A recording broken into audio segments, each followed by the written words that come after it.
আমরা যদি রিভিশন দেই যে সেই পাসওভার বা নিস্তার পর্বে কি হয়েছিল, যে মঙ্গলবারে যিশু কি করলো, প্রভুর ভোজ শুরু করলো। বুধবার দিন তাকে মহাযাজকের কাছে নেওয়া হইলো বা পিলাতের কাছে নেওয়া হইলো, পিলাত পাঠাইলো মহাযাজকের কাছে, মহাযাজক আবার পাঠাইলো পিলাতের কাছে। তারপরে সেখান থেকে সিদ্ধান্ত হইলো যে ঠিক আছে, জনগণ যিশুর ক্রুশে দিতে চাইতেছে। পিলাত বলল আমি এই দায়ভার নিতে পারবো না, তোমরা চাইতেছো এই দায়ভার তোমাদের। পিলাত হাত ধুয়ে রায় দিয়ে দিল। তো বুধবার দিন 3টার সময় ক্রুশে নিল, 6টার মধ্যে মরে গেছে, 6টার আগে, এবং 6টার মধ্যে কবর দিতেই হবে। তো বুধবার দিন কবর দেওয়া হইলো, বৃহস্পতিবারে হইলো মহা ছুটির দিন, সমস্ত কিছু বন্ধ। এই জন্য বুধবার 6টার মধ্যে তাকে কবরস্থ করিতেই হইবে। এই জন্য বুধবার উনি মারা গেছে, বুধবার কবর দেওয়া হইলো, বৃহস্পতিবারে বন্ধ, শুক্রবার দিন, বৃহস্পতিবারে হলো মহা ছুটির দিন, এদিন বন্ধ, মহাসাব্বাত। আর এক 6টা থেকে আর এক 6টা হলো দিনের পরিমাণ। বৃহস্পতিবারে হলো বন্ধ, শুক্রবারে বাজার খোলা। সালোমি, মরিয়ম তারা মশলা প্রস্তুত করলো যেন ওই শুক্রবারে মশলা তৈরি করতে পারে।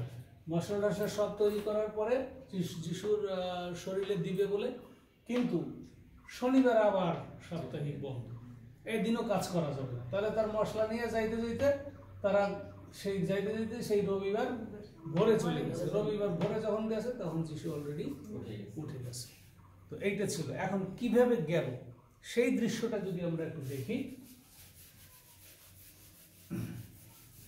আমরা যদি সেই দৃশ্যটা দেখি, কি রকম একটা মজার বিষয়, যে আমরা যে বিষয়গুলি জানতে চাই যে আসলে তখন কি হয়েছে, জানাটা আমাদের খুবই জরুরি।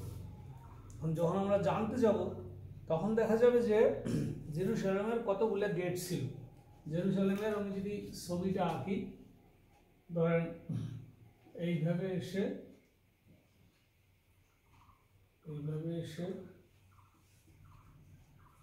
এইভাবে যদি যাই, এইভাবে যদি হয় ম্যাপটা, তাহলে আমরা দেখতে পারবো যে কিভাবে যিশুকে ওই দিন ধরে নিয়ে গেল। নিশান মাস না, আবিব মাস না, নিশান মাসে। ওকে, এখন দেখা গেল যে এই হলো জেরুজালেমের ম্যাপ। এখন জেরুজালেমের ম্যাপের আমরা যদি দেখি যে কতগুলি দরজা আছে। যেমন যিশু এই জেরুজালেমে যখন এসে প্রবেশ করলো তার এই নিস্তার পর্বের জন্য বা তার মৃত্যুর জন্য, যিশু হলো কি মেষ, তার বলি হইতে হবে। ওই দিন হাজার হাজার বলি চলবে এখানে, একদিকে অনেক মেষ কাটবে, এটা তাদের পর্ব, প্রথা, ঠিক আছে। প্রথা অনুযায়ী যে সবার পাপ মোচনের জন্য প্রত্যেক পরিবার থেকে মেষ নিয়ে আসবে, সেই মেষ বলি হবে। তারপরে মহাযাজক সেই রক্ত বেদিতে দেবে এবং সবার পাপ ক্ষমা হবে। এটা হলো পৃথিবীর একটা নিয়ম, জাগতিক নিয়ম, কিন্তু স্বর্গীয় নিয়ম একই পর্যায়ের, কিন্তু সেটা আমরা দেখতে পাই না। কিন্তু জগতের মধ্যে সেই নিয়ম অনুসারে জিহুদি জাতি এই পর্ব পালন করত, যাতে তাদের পাপ ক্ষমা হয়।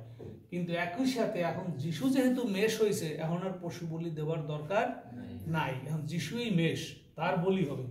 বলি হওয়ার জন্য এখানে যিনি ঢুকছে, এইটা কি কিসের দ্বার বলে? এই প্রথম একটা গেট যদি ধরি আমরা, এই গেটটা হইল, এটা হলো মেষ দ্বার, যেখান দিয়ে মেষ যেখান দিয়ে ঢুকানো হয়, মেষ দ্বার, এখান দিয়ে মেষ ঢুকানো হয়। তারপরে ইন্সপেকশন দ্বার আছে একটা, এইখানে হলো আর একটা ইন্সপেকশন গেট। এখানে বসে অনেক কিছু জেরুজালেমের ভিতরে যাহা কিছু ঢোকে, সেই জিনিসগুলি এখানে বসে আবার তারা ইন্সপেকশন করে, মানে পরীক্ষা করে, পরীক্ষা নিরীক্ষা দ্বার, এইটা একটা দ্বার। তারপরে এইটা আর একটা দরজা, এখান দিয়ে আর একটা দরজা, এটাকে বলা হয় ইস্টার্ন গেট, মানে পূর্ব দ্বার। এটার নাম কি? পূর্ব দ্বার। পূর্ব দ্বার দিয়া কিভাবে প্রবেশ করবে। পূর্ব দ্বারটা হইল এইখানে, যেমন রাজা সোলাইমান যখন বিশ্বজয় করছিল বা সে যখন রাজত্ব করতো, তখন সে বলে গেছিল রাজা সোলাইমান যে যীশু খ্রিস্টকে এই দ্বার দিয়া প্রবেশ করিতে হইবে। কি বিশাল ভবিষ্যৎবাণী, অনেক আগে সে বলে গেছে সেটা, ঠিক আছে, এইটা বলে গেছে। তো এই দ্বার দিয়ে প্রবেশ করতে হবে যীশুকে। এখন এই দ্বার দিয়ে প্রবেশ করবে কোথা থেকে আইসা, কি বিষয়, খুবই ইন্টারেস্টিং বিষয়। এই জিনিসগুলি কত জানার বিষয় আছে আমাদের। এটাকে বলা হয় ইস্টার্ন গেট ইন্সপেকশন। এটা হলো মেষ দ্বার, যেটা দিয়ে ঢুকতে হবে, এবং যিশুরও এই দ্বার দিয়ে প্রবেশ করেছিল। মৃত্যুর আগে জেরুজালেমে ঢোকার সময় সেও মেষ হইয়া মেষ দ্বার দিয়ে প্রবেশ করলো। পরিষ্কার? এখন আরো অনেকগুলি গেট আছে, যেমন ইস্টার্ন গেটের পরে এইখানে আর একটা গেট আছে, এটা দিয়ে হলো ঘোড়া। ঘোড়া ঘোড়া যখন এখানে ঢুকানো হয়, এটা হলো ঘোড়া দ্বার, মানে অশ্ব দরজা, মানে যেখান দিয়ে বড় বড় ঘোড়া ওই জেরুজালেমে আনা নেওয়া করতো, যেটা দিয়ে, এটাকে বলা হয় অশ্বদ্বার, ঠিক আছে, হর্স গেট। তারপরে এইখানে যে জলের লাগবে, জল আনতো কোথা থেকে, এটা হলো জলদ্বার। দেখেন কয়টা দরজা এখানে জেরুজালেমে ঢোকার জন্য, এত সব প্রাচীন। এইগুলোই নহিমেয় ভাওবাদী তিনি আইসা এগুলিকে কিন্তু রিপেয়ার করছে পরে, ঠিক আছে। গেল জলদ্বার। তারপরে হাতি ঢুকাবার দরজা, বড় বড় হাতি যে ঢুকতো, এগুলো হাতি। হস্তি পদক দ্বার, বাংলায় লিখি হাতি, এলিফ্যান্ট। ডাং বলে, ডাং গেট, হাতিদ্বার। কি মজার ব্যাপার, হাতিদ্বার। তারপরে হইলো উপত্যকার দিকে যাওয়ার জন্য যে দ্বার, এটা হলো উপত্যকা দ্বার, ভ্যালি গেট। এটা, ঠিক আছে, উপত্যকা দ্বার। এটা দিয়ে উপত্যকা থেকে এসে এদিক দিয়ে ঢোকে। তারপরে আসলো ওল্ড গেট, যেটা পুরাতন গেট একটা আছে। পুরাতন গেটটা হইল এইখানে, এটা হলো পুরাতন গেট, ওল্ড গেট, পুরাতন গেট এইটা। তারপরে হইল মাছ সাপ্লাই দেওয়া হয়, মাছ আনা হয়, এটাকে বলা হয় মৎস্যদ্বার। মাছ নাকি মাছ দ্বার। তাহলে কতগুলা হইল দরজা? 9টা হয়ে সারছে, ঠিক, 9টা হয়েছে। 1 2 3 4 5 6 7 8 9, এতগুলি গেট, আর সব প্রাচীর দিয়ে ঘেরা। এখন এই যে মঙ্গলবারে যিশু প্রভুর বোঝ করলো কোথায়? প্রভুর বোঝ করলো কি অননীয়র বাসায়, মনে হয়। যিশু প্রভুর বোঝ করলো কোথায়, দেখি সেই জায়গাটা। মঙ্গলবার বিকালে যিশু তো এদিক দিয়ে আসছে, কাজ করছে, অনেকগুলো ঘটনা আছে। তারপরে প্রভুর বোঝ বা নিস্তার পর্ব শুরু করলো হইলো এইখানে, এই অননীতর গৃহ। এই গৃহে বসে প্রভুর বোঝ করলো দোতলায়, উপরের কুঠুরিতে, বুঝা গেছে, দোতলায় বসে অননীয়র গৃহে। তাইলে অননীয়র গৃহে এই যে অতিথিশালা সাজাইল, নাম্বার 1 এখানে আসলো। এরপরে কি হইল? এরপরে এই অননীয়র গৃহ থেকে তারা চলে গেল গেতসিমানির বাগানে। দেখেন কিভাবে যায়, এখান দিয়ে গিয়া গেতসিমানির বাগান অনেক দূর। এই যে হইল গেতসিমানির বাগান, এই যে গেতসিমানি বাগান, এই যে গেতসেমানি বাগান, ঠিক আছে, এই গেতসেমানি বাগানে যিশু চলে গেল, এইখানে শৈল। যিশু যখন প্রার্থনা করতেছিল শিষ্যদেরকে বলল, তোমরা এখানে থাকো, আমাকে মরতে হবে, 3 দিন পরে উঠতে হবে, সব কথা শেষ করলো। যে তোমাদের উপরে যাতনা আসবে, সাবধান, অনেক বড় ঘটনা ঘটবে, আমি মারা যাব, 3 দিন পরে আবার জীবিত হয়ে উঠব, এবং তোমরা গালিলে গিয়ে থাকবে, আমি জীবিত হয়ে উঠা গালিলে গিয়ে তোমাদের সাথে আবার দেখা দিব। সব সুন্দর করে বলে গেল। তাহলে এইখান থেকে আননীয় গৃহ থেকে সে চলে গেল কোথায়? গেতসেমানির বাগান। এইখানে যিশু প্রার্থনা শেষ করলো, এবং ওই সময় ইস্করিওতীয় জিহুদা বিশ্বাসঘাতক হবে। বিশ্বাসঘাতক, সে 30টা টাকার বিনিময়ে হেরোদের সৈন্যদের কাছে যিশুকে বিক্রি করলো, যে আমি এখানে, যিশু এখানে আছে, এবং সে জানতো যে এখানে বসে যিশু বলছে যে আমাকে কিন্তু তোমাদের 12 জনের মধ্যে একজন আমাকে ধরাইয়া দিবে। সুতরাং যিশু, আর সবাই বলছে, প্রভু কে কে বলেন, কে বলেন? যিশু বলছে, তো অস্থির হইও না, দেখো আমি যারে রুটি দিতেছি সেই সেই ব্যক্তি। তখনই চিহ্নিত হয়ে গেল, এবং ইস্করিওতীয় জিহুদার ভিতরে শয়তান ঢুকলো, প্রবেশ করে এই মন্ত্রণা করে এইখানে যিশুকে ধরিয়ে দিল। কিভাবে? সৈন্যদেরকে বললো যে দেখো আমি যখন যাব, আমি যারা চুম্বন করব সেই যীশু খ্রিস্ট, তাকে তোমরা ধরবা। যখন যিশুর কাছে এখানে গেল, তখন সৈন্যরা জিজ্ঞেস করতেছে যে যিশু কোথায়, কই? যিশু বলছে যে, যখনই যিশু বলছে যে এই আমি, সমস্ত সৈন্য মাটিতে পড়ে গেল। কি শক্তি পাওয়ার! যিশু যে বলছে যে এই আমি, সাথে সাথে বড় বড় মিলিটারিগুলি ধাম করে মাটিতে গড়াগড়ি পড়ে গেল। তবে ওরা কিন্তু তখন ভয় পাইছে। আর ওখানে আর একটা আশ্চর্য ঘটনা, শেষ একটা আশ্চর্য ঘটনা, খুব মজার ব্যাপার। যিশুর শিষ্যরা, ওই সময় নিয়ম ছিল যে তুমি তোমার আত্মরক্ষার জন্য একটা অস্ত্র রাখতে পারো। তখন যিশুর শিষ্যরা কইছে যে প্রভু আমরা কি অস্ত্র ফস্ত্র নিয়ে যাবো? কেন অস্ত্র লাগবে না, ঠিক আছে একটা নিতে পারো, আমরা কি আরো অস্ত্র আনবো? না, এই একটাই যথেষ্ট। তার মানে একটা চাকু নিছে। শিষ্যরা করছে কি, ওই ওই ইসের রাজার যে দাস ছিল, ওই সৈন্যদের সাথে ছিল, ওইটারে এক কোপ দিয়ে কানটা কেটে ফেলছে। কানটা কাটার সঙ্গে সঙ্গে যিশু আবার কি করলো, না না কান কাটার দরকার নাই, কাটা অংশটা আবার উঠে এখানে ধরলো, আবার একেবারে কোনো দাগ নাই। শেষ আশ্চর্য কাজ এইটা, সাথে সাথে ওই কাটা অংশটা নিয়ে এখানে ধরলো, জোড়া লেগে। এই হলো ঈশ্বরের ক্ষমতা। এটাকে বলা হয় অলৌকিক কাজ, যেটা তৎক্ষণাৎ ঘটবে এবং 100-তে 100 বার, কোনো দাগও থাকবে না। ঠিক আছে, এই জন্য আমরা যা করি, একজনের ভালো হইলেও কিন্তু দাগ থাকে, কিন্তু ঈশ্বর যেটা করবে সেটা একেবারে নিখুঁত, 100-তে 100 ভাগ। এখন এইখানে বসে সে আশ্চর্য কাজ করলো।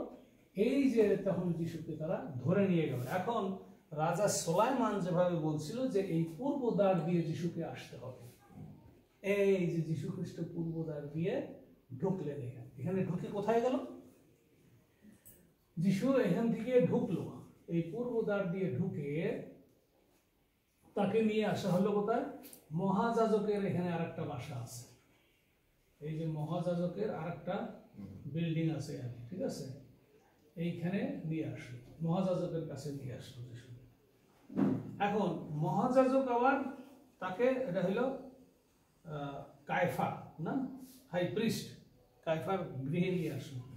এইখান থেকে যিশুকে নিয়ে যাওয়া হলো পিলাতের বাড়িতে। এইখানে হলো পিলাতের বাড়ি। আগে মহাযাজকের কাছে আসছে, তারপরে এখান থেকে আসছে এইখানে হলো, এটা হলো হাই প্রিস্ট বলি আমরা, মানে মহাযাজক যিনি ছিলেন তার বাড়িটা মহাযাজক।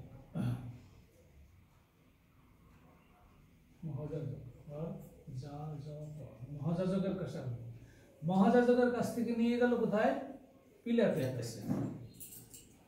পিলাতের কাছে নিয়ে গেল, এবং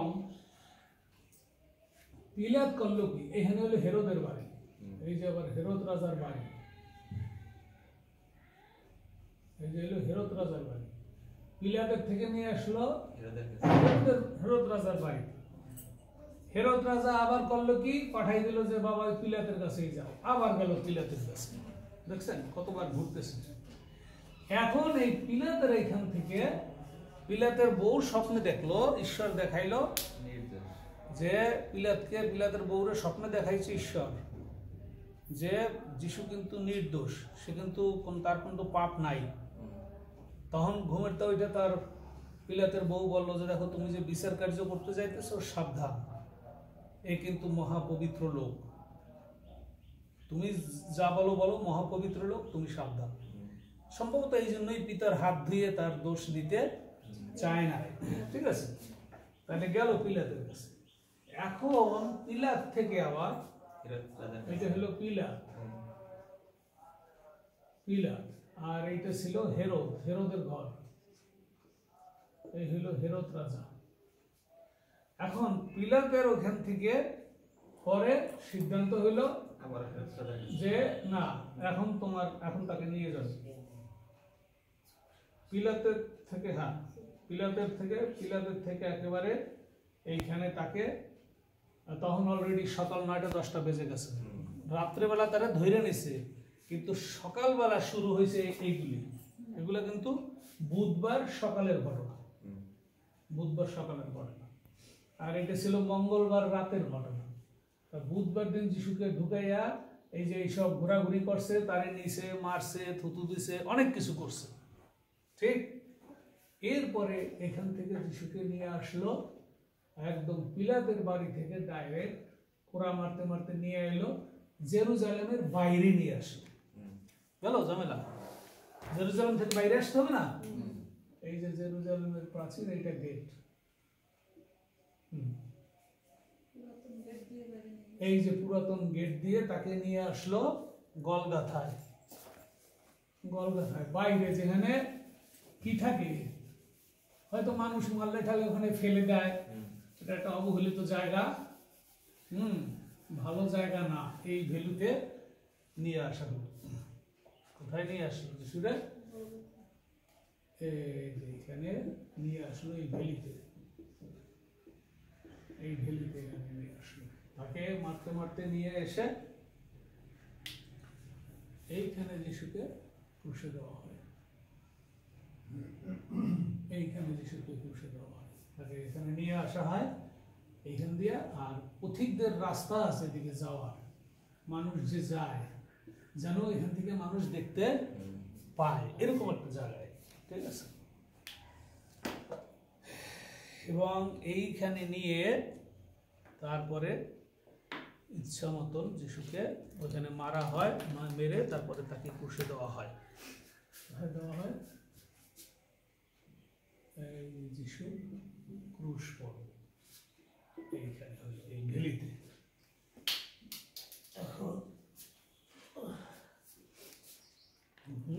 আর তার পাশে ছিল কারা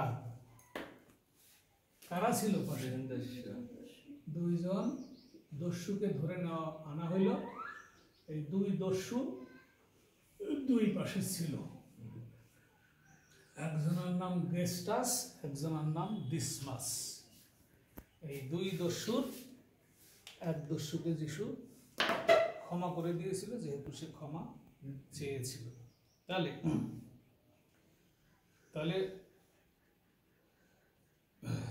যিশুকে এখানে 6 ঘটিকা থেকে 9 ঘটিকা অন্ধকার হইল। 6 ঘটিকা মানে হলো আমাদের বিকাল 3টার মতো। ঠিক আছে, এইখানে এসে এইভাবে যীশু খ্রিস্টকে এইখানে ক্রুশে দেওয়া হইল।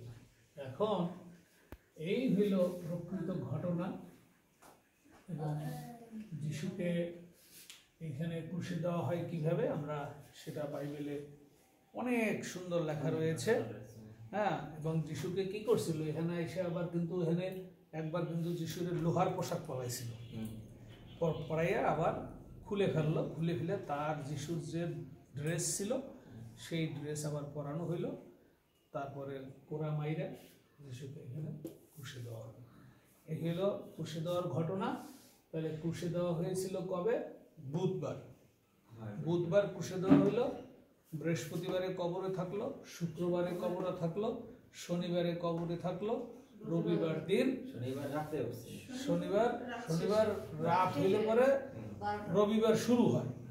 সুতরাং রবিবার শনিবার রাত 12টার পরে যিশু উঠে গেলেন। যেভাবে তিনি বলেছিল সে একইভাবে তিনি উঠে গেলেন। উঠে যাওয়ার ফলেই আজকে এই যীশু খ্রিস্ট যে ঈশ্বর সেইটা প্রমাণিত হইল। যদি মৃত্যু থেকে উঠতে না পারত তাইলে সে আর ঈশ্বর বলে পরিচিত হইতে পারত না। যীশু বলছে, দেখো আমি মরে আমি এই জীবিত হয়েছি। এবং একটা বড় বিষয় হলো, যখন যীশু বলছে প্রভু এদের ক্ষমা করো, প্রথম বাণী বলা হয় না, ক্ষমা করো।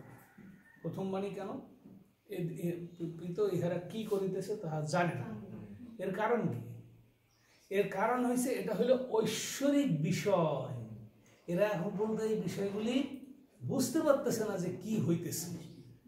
যে যিশু হইল মেষ, তার বলি হইতে হবে, সে মহাযাজক হবে এবং এই নতুন পৃথিবীতে এসে সে বসবে এবং এই শিষ্যদেরকে নিয়ে আবার প্রভুর ভোজ সেখানে হবে। এত বড় বিষয় প্রভু এরা কিন্তু বুঝতে পারতেছে না। হাজার হাজার সৈন্য যিশুকে যখন করা হয়, যে যদি আমরা মথিতে একটু যাই, মথি 27-এ একটা জিনিস সেখানে লেখা আছে খুব ভালো করে, যে যিশুকে ওই যে একজন শিষ্য যখন ওই দাসের কান কেটে দিল, ওই সময় যিশু বলছে যে তোমার অস্ত্র দিয়ে কিছু করার দরকার নাই। এর কারণ হইল আমার স্বর্গে এত বাহিনী আছে অকল্পনীয়, এবং বলছে যে 72, আমি যদি এখনই বলি ঈশ্বরকে যে তুমি সৈন্য পাঠাই দাও, তাহলে 72,000 সৈন্য আসবে। এবং এই যে তোমার সৈন্যমন্ডলী, এত আমার এক সৈন্যই মেরে ফেলাইতে পারবে। যদি আমি ডাক দেই তাহলে 72,000 সৈন্য আসবে। কি বিষয়, তার সৈন্য আছে উপরে। এগুলি কিছুই মানুষ বুঝতেছে। এবং স্বর্গদূতরা এইখানে ঘেরা, চারিদিক দিয়ে ঘেরা, এটা মানুষ কিন্তু দেখতে পায় না। এটার বিষয় কিন্তু কেউ কিছু বলে না। এইখানে স্বর্গদূতরা ভরা, এই জন্য ইব্রিয় পড়তে হবে। এটা ঈশ্বরের যজ্ঞ, সমস্ত স্বর্গদূতরা সেখানে হাজির, যে বিশাল যজ্ঞ হইতেছে, আমাদের মহাযাজক আসতেছে, সেটা বোঝা যায়। তো এই গভীর বিষয়টা মানুষ জানে না। প্রভু তুমি তাদেরকে ক্ষমা করো, বোঝা গেছে? ক্ষমা করার মেইন কথাই কিন্তু এইটা, অথচ এটাও আমরা জানি না। শুধু এইটা না যে হ্যাঁ আমার মায়ের দিছে তাই ক্ষমা করিয়ে দিলাম, ইটস নট, এত ইজি না, এত সহজ না বিষয়টা। হাজার হাজার এখানে স্বর্গদূতরা পড়ে রয়েছে, তারা এসে কি করছে এখানে? তারা এই যজ্ঞ সমাপন করেছে। ঈশ্বরের কেউ মারতে পারে? যিশুর কোনো মানুষের পক্ষে মারা সম্ভব নয়। যেহেতু ঈশ্বরেরই পরিকল্পনা, তারই কাজ এইটা, সুতরাং তার কাজ সে করতেছে, কিন্তু আমরা সেটা বুঝতেছি না। এবং ওই যারা কুশে দিছে তারা তো বোঝেই না। ওই জন্য যিশু বলছে যে আমাদের এই যে বিশাল পরিকল্পনা প্রভু, ওরা তো ওগুলো জানে না, তাই তুমি তাদেরকে ক্ষমা করো। এটা তার